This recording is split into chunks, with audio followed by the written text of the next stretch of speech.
Welcome back, Schmoedown fans, to a brand new episode of Talkin Schmoedown. I am your host, Josh the Merc Raynor, here with episode number 62.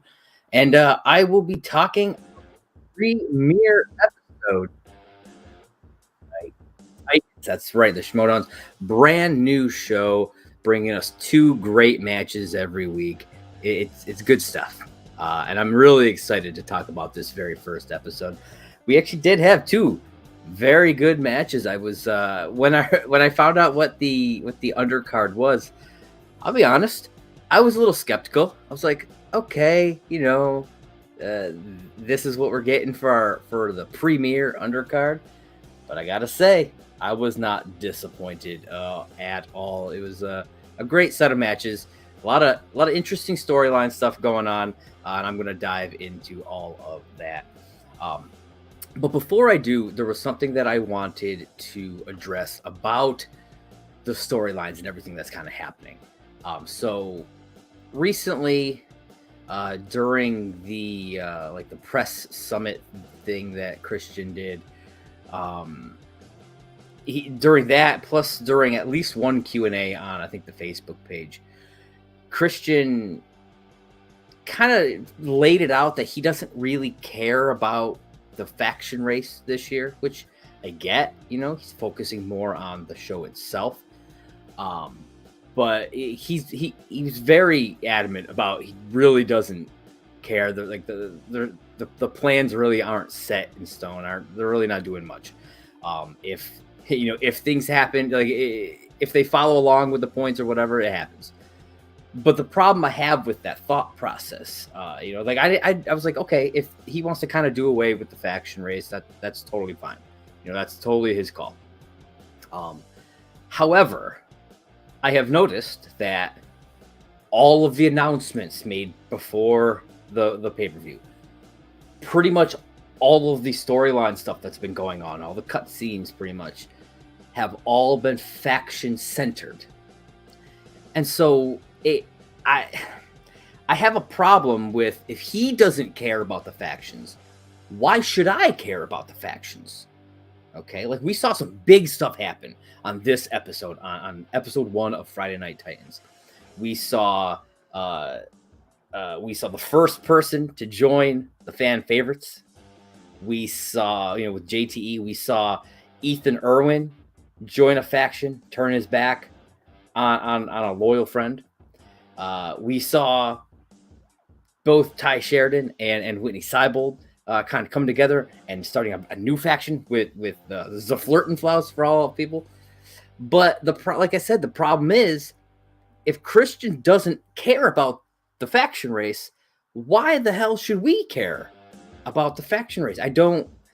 Maybe he's just keeping it close to the vest and he's downplaying, what is actually going to happen with this.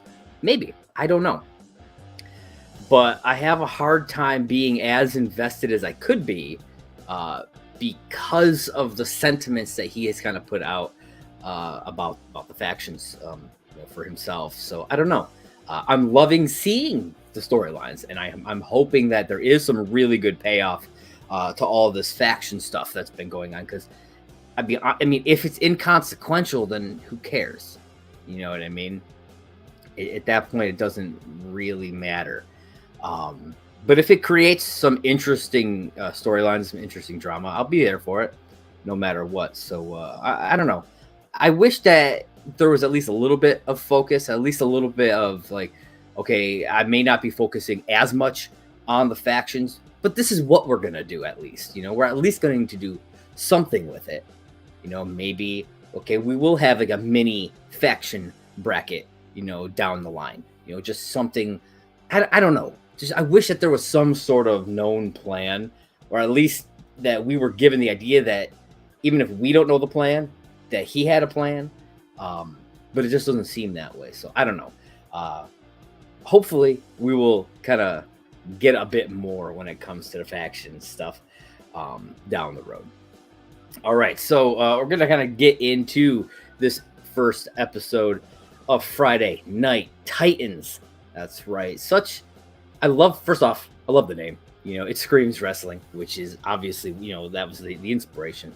And I'm loving the structure of the show. We get we got a previously on video to start, which I thought was really cool. Kind of gave us a little bit of what has been happening. Really, it was just the past. A little bit of what happened at Spectacular, and what happened at the past pay-per-view. And then the music, the theme music for Friday Night Titans is fire. David B is doing an amazing job with these themes, and he just nailed it with this one. It just knocked it out of the park. It's fantastic. So, all right, so we get a cold open with this, which I thought was really cool. So we got that previously on video. Then we get this cold open scene before we get the intro music and everything like that.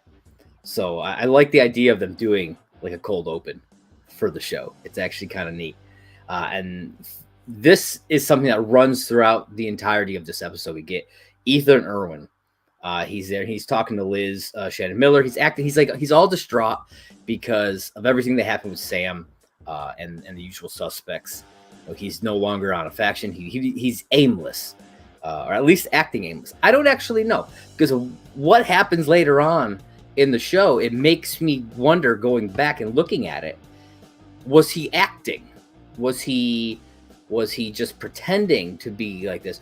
Or did Roxy swoop in and take advantage of Ethan in that state that he was in? I don't know. Maybe this is something that will come into play later on. But I'll be honest, I was not expecting it.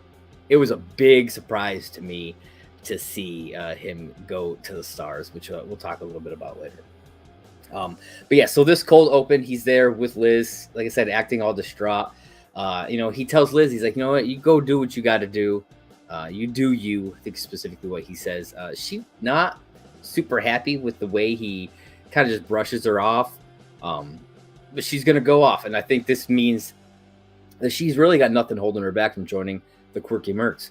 So I think I'm taking this as she is now a Quirky Merc, and the Mercs have their full faction now. Then Shannon comes in, tries to recruit Ethan, saying she has the person that took the title from him, and that she's going to help him get it back. And that line confused me a little bit, because that makes it sound like she's willing to go against Marisol. Like she got Marisol the title. Okay. You would think you would want to nurture your champ and keep that title on them, not bring somebody else in to dethrone your champ. That doesn't seem productive. Even if you want Ethan on the team, baiting him with Marisol's title doesn't seem like the way to go. So I felt like that. I felt a little weird about that one. I don't know. I know it was just supposed to be like, everybody's trying to get Ethan, but kind of throwing Marisol to the side for Ethan is what it felt like. And yeah, I like Ethan, but I mean, look what Marisol did last season. I mean, the numbers speak for itself. So hopefully there's not going to be some sort of kind of turn with Shannon where she starts kind of going against Marisol. I don't want to see that, but I don't know. We'll see. It doesn't Ethan doesn't go with her in the end, so that part doesn't matter. But maybe she might do it with somebody else. If she can get a bigger fish on the hook in her eyes. As Roxy has been saying, don't trust anyone. Maybe something like that will happen. I guess we'll see. Then Winston and Gold Leader and Barbarian, who are in matching gold jackets, by the way, as well as Adam Witt, all come out and try to recruit Ethan as well. And I thought this was a funny scene, just because you had all these people kind of bickering back and forth, really trying to get this heavy hitter player, and he's just like, I can't deal with any of this. And the kind of banter between like Gold Leader and Barbarian, And the little bit of stuff between Adam Witt and Barbarian was actually really funny as well. Where Adam Witt's like, "What's this jacket made of?" And Barbarian's just like, "Material." And I don't know why, but especially on my second watch through, it really made me laugh quite a bit when I saw that, when I caught that line specifically. All right, so then we get into the show. Ellis is talking about the undercard, and he says, "We know who one of the competitors is." And when I was watching this the first time, even I watched it later Friday night. I had no idea who was in the undercard. So I don't know if it had gotten announced earlier before the match dropped or something. I have no idea. But I had no idea that Jen Kempe was in this match. So I don't know what Ellis was talking about. But yeah, that was a surprise to me to find out that Jen Kempe was in the match. And she winds up going up against Doug High Time Benson. That's right. Doug Benson, he was had his rookie season last year. He did one match. He defeated Chris Van Vliet in sudden death. I mean, it was a good match. It was fine. But then he didn't play again. You know, he was supposed to. There was a possibility that he was going to come in later on in the season, but I think there was some sort of scheduling thing that happened. But it was, it was a surprise to see him. As the match went on, it was nice because he did pretty well, but on the surface, when I looked at it, it was Jen Kempe and Doug Benson. I was like, huh, that's the opener for Friday Night Titans. Okay, I'll be honest, no offense to either of them. I was just expecting it to be a little bit bigger. You know what I mean? But either way, they put on a hell of a show. And that's really what matters. They both did pretty damn well. In the first round, 9-8, and that's damn good. Jen only missed one, Benson missed two in that first round. That's some solid gameplay right there. Then we got into round two. Doug spun the wild card. Actually, they both wind up spinning the wild card first, and they both spun away from it, and that really bummed me out, man, because in the pay-per-view, when the Wildberries wound up getting the wild card, on their second spin, that was one of the most fun things. I thought we didn't know what it was going to be, and then it wound up being this weird ass category. And yeah, sure, it could have been opponent's choice, it could have been spinner's choice. So either way, I think I'm really sad that the competitors seem to be a little bit afraid of taking the wild card. Because I'll be honest with you, if I was playing, I would take that wild card. I wouldn't care. And that would probably wind up costing me at least some of the time. But I don't know if I could pass it up. I just, you know what I mean? It's just too interesting of a chance. Because really, it's a 1 out of 3 bad. Because I don't necessarily think the category is inherently bad, because that all depends on what really. Whereas opponent's choice, they're going to try to pick something very specific that you do not know. And so I don't know. I think I would definitely do it. And so, like I said, Doug spins away and winds up getting Gene Hackman. He does pretty well in it. They each wind up missing one of theirs, so he missed one. And Jen, unfortunately, was not able to get the steal on that one. Jen spun the wild card, like I said, and then spun away and got Mel Brooks.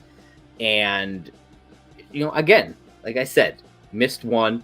However, Doug winds up getting a 2-point steal here, because Jen, when she answered, she seemed so sure that her answer of Young Frankenstein was correct. She just seemed like she knew what it was. And that happens, unfortunately, sometimes. But that was not correct.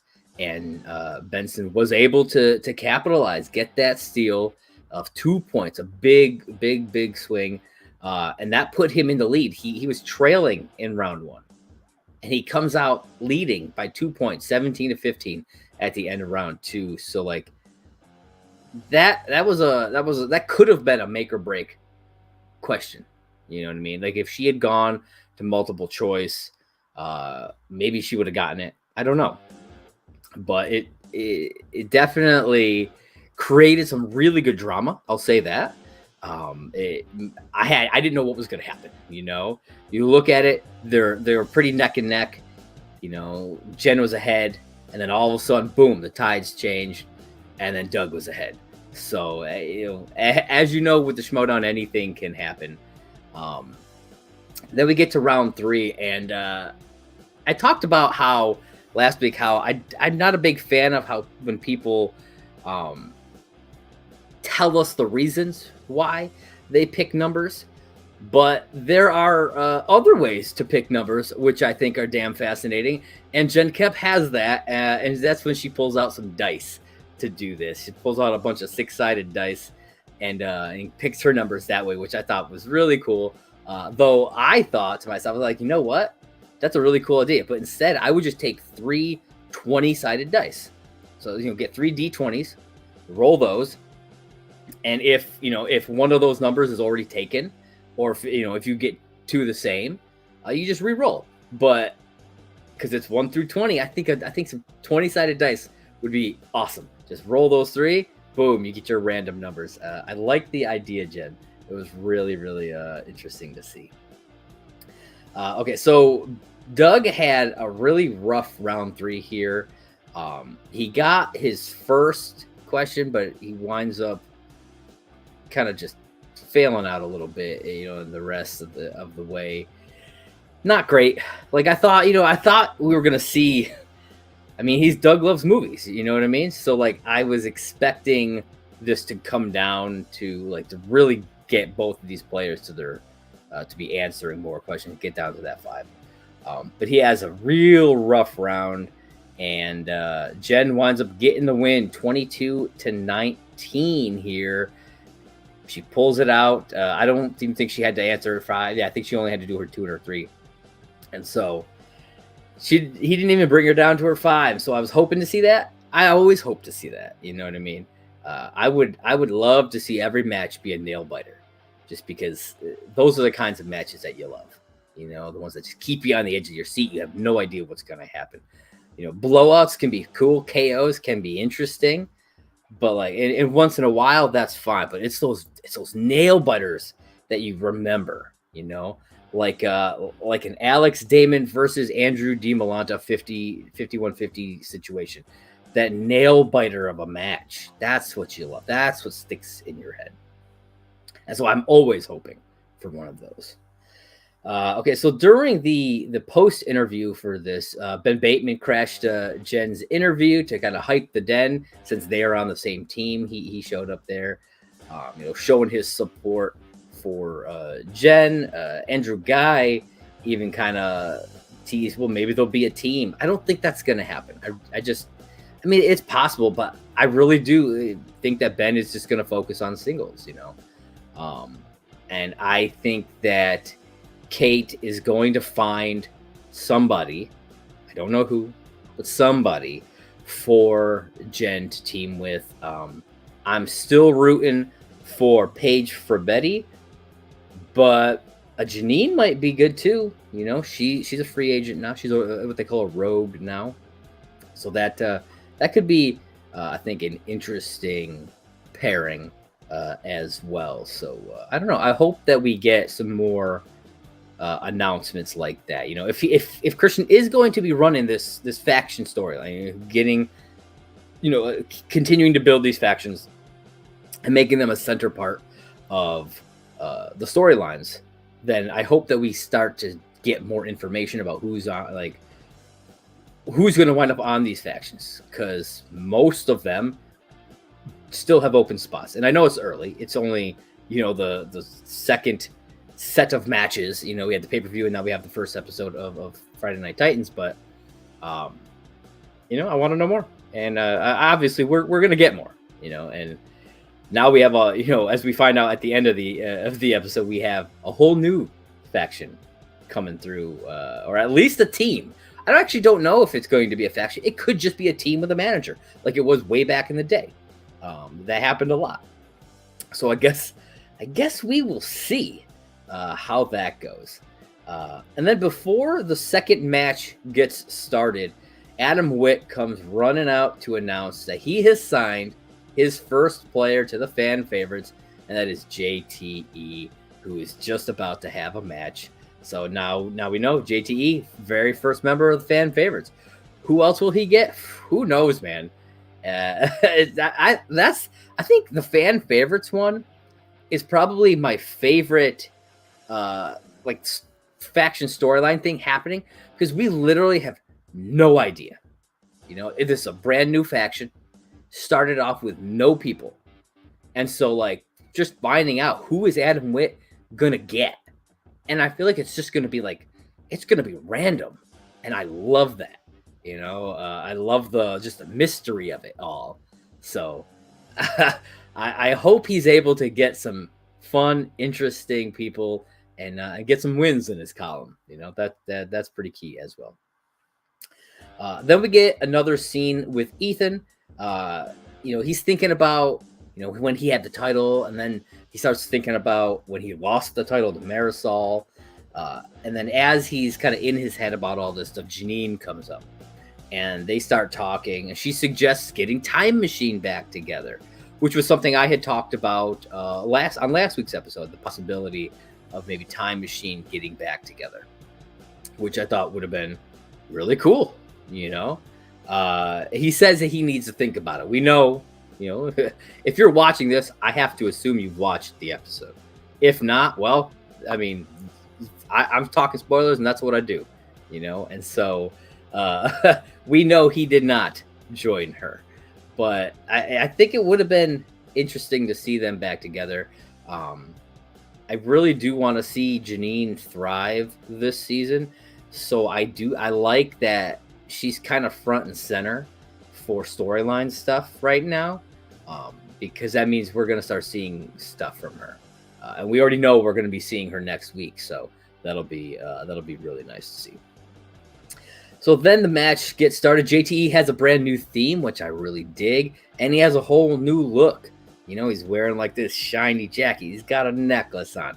He's wearing a beanie hat and glasses. He's got a cane, you know. Very different from the JTE look that we have seen in the past. But it's still, in some weird way, it still suits him, you know. It almost, to me, it almost felt like he was taking a page out of like Gucci's book. You know what I mean? It felt real. Like I could see Gucci wearing this. I really could. Doing the same thing. Him with JTE that way. I could easily have seen that outfit working with the exchange. Especially, you know, you look at what Gold Leader and Barbarian were wearing. They had those shiny gold jackets. So it seems like it would absolutely fit kind of perfectly. And so, like I said, brand new theme, brand new look. But throughout that first season, we get classic JTE all the way through. Mispronunciations, misspellings, hilarity. He does great character work. JTE. There are times where I'm like, I can't stand JTE. But that's him playing that character the way it's supposed to be. You know, because he's playing that heel. You know, you don't want to like him a lot of the times, but he is so damn entertaining. It's hard to not, you kind of cheer for him. But when he's up against a Brendan Meyer, sorry guy, you're never gonna get my vote. Shazam is my number one team. And Brendan Meyer, he's up there for me. I love the kid. He's fantastic. And we got a great first round from both players here. Both getting tied game 9-9. They each only missed one. I mean, that's a hell of an opening score for any player, really. And so it's nice that both matches, like we didn't see anybody really flounder right away. You know, like the third round kind of kicked some people, but all four competitors started off real strong right off the bat. 3 of the 4 competitors getting 9 points, with 1 getting 8. That's strong performances right there. Then round 2, JTE spins Kevin Hart, decides he doesn't want that, respins, lands on Oscars, and he winds up missing 2 questions here, giving Brendan Meyer a 3 points advantage in steals. Rough round for JTE here. Not great to give away that many steals. Luckily for him, he was able to make up a little bit of that in Brendan's round. Brendan got martial arts, respun, and landed on Kevin Hart, which is what JTE had originally spun. And I think it was a very, very smart idea for Brendan to spin away from martial arts. I don't know what Brendan's knowledge base in martial arts is, but I know that JTE, that's one of his strengths, is martial arts movies. I've seen him demolish a round 2 martial arts category. Just go perfect in that. And so it was smart. I'm assuming that he knows that. And so I'm going to have to assume that he chose to spin away because he knew that was a big strength of JTE, and then it's probably not a big strength of his own. So it was smart. And he did do really well in this category. Out of the 5 questions, he only missed 1, and it was multiple choice, so he only gave up 1 point to JTE for a steal. And Brendan took a big lead here. It was tied after round 1, and because JTE had such a poor round 2, giving away so many points, Brendan was able to take a 5-point lead, 20-15 at the end of round 2. And then we got into round number 3, where JT had another really rough round here. I think on any other day, having that 5-point deficit, that rough round in round 2, it's not good, obviously. But I've seen people bounce back from that, And if he had gone perfect in round 3, there would have been a chance here, He may have made it through. It's tough to say what could have happened. It's tough to say what questions, obviously, would Brendan Meyer have gotten. We don't know. But it's always about those what ifs, right? What if JTE had gotten all of his round 3 questions right? It could have been a very different game. But unfortunately for JTE, he did miss his 3 and his 5. But we did get a little bit of drama here. We got Adam Witt coming out at the end after the round 5 question, after they had announced a winner and everything, to challenge that 5-pointer, saying that the character of Ken from A Fish Called Wanda wasn't actually a gangster, questioning whether or not he was, I should say, a gangster. And I wound up having to look it up too, because I was like, okay, Mark's over here citing Wikipedia, and then he makes a joke, it's like, we did, use other sources and everything. But I was like, okay, I'm going to look it up myself. And the wording is a little questionable when you're looking it up, because it talks about, I don't remember the other character's name, but there is a gangster, but Ken is like his right-hand man, or like his aide.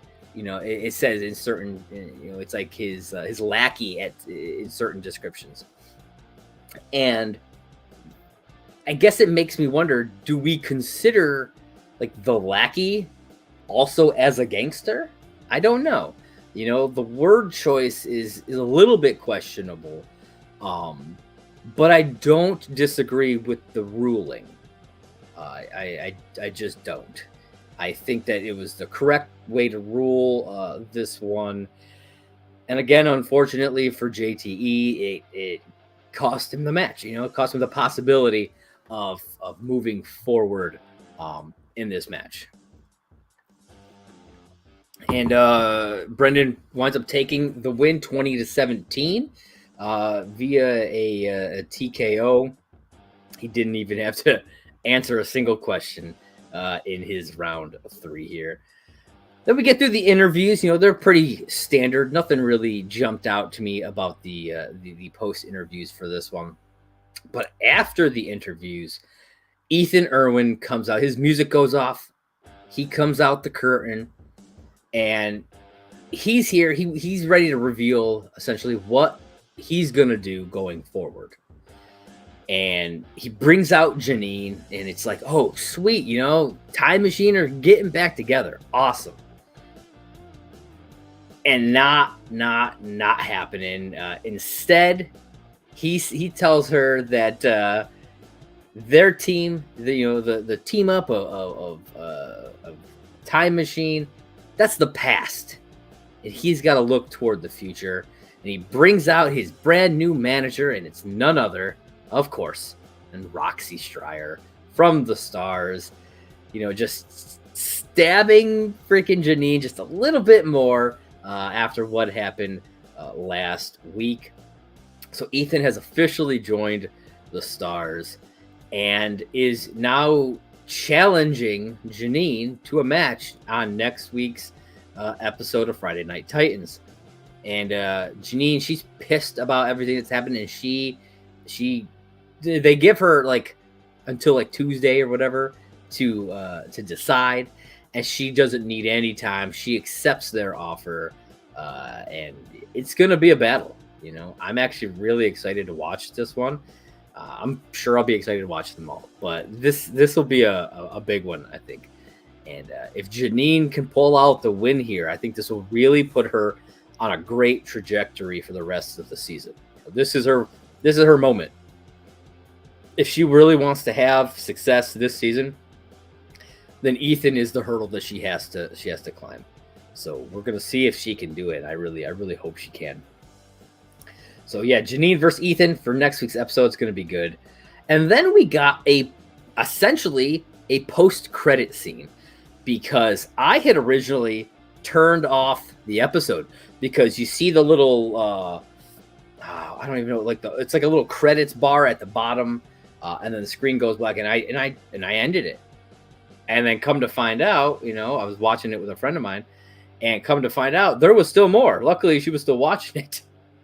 And so I turned it back on, and there was a whole nother extra little scene there with Ty Lieberman and Whitney Seibold, and they decide they're going to team up. And I got to say, I didn't really care for Ty Lieberman this past season. And I think it's really just I didn't like his character all that much. And that's totally fine. But the thought of him teamed up with Whitney really intrigues me. I think that they will actually be a really good fit together. And I can't wait to see what they do. I'm hoping that we get to see them play together soon, because I don't know. I think the chemistry is going to be there. But Whitney's I'm not going to play for just any old manager. I'm not going to play for a Kaiser. I'm not going to play for a Shannon. And they're we need the best of the best. And then up pops the Flirtenflaus. I died. It was awesome to see him pop up. And that's where I have the wonder. Are we getting a new faction? Or is this just a team with a manager? The way it had been for seasons beyond, in the past, where we had a few managers who would manage, random teams, or a couple of random factions that were, would have feuds and things like that. Because we never had the amount of factions that were just roaming free as we do right now. So that's why it worries me that there's no real plan for the factions.